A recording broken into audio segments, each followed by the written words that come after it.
Et donc, ce qui est curieux, c'est que par rapport à nos raisonnements de production agricole, la nature, elle fait exactement l'inverse. D'accord ? Moi, je mets de l'azote pour en avoir un max et j'enlève le carbone. Et la nature, pour faire le rendement maximum au bout, elle fait exactement l'inverse. Elle commence par pomper tous les nitrates et elle fait du carbone. D'accord ?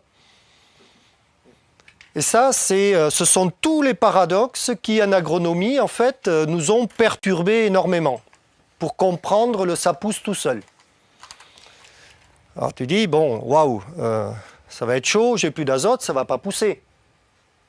Or, au bout, tu as quand même une forêt qui est magnifique. Hein ? Donc ça pousse. Donc qu'est-ce que je dois comprendre de cette première mise en mouvement de l'écosystème ? La première conclusion qu'on pourrait en tirer, hypothèse de travail pour les agronomes du XXIe siècle, ça pousse tout seul parce que je mets du carbone et que j'enlève l'azote. En fait, c'est le carbone qui va déclencher la très forte productivité du système agricole ou du système végétal, hein, avant de parler d'un système agricole. Et donc, tout d'un coup, on se dit, ce qui est important, ce n'est pas le sol, puisque les plantes, elles poussent partout, c'est vraiment la plante.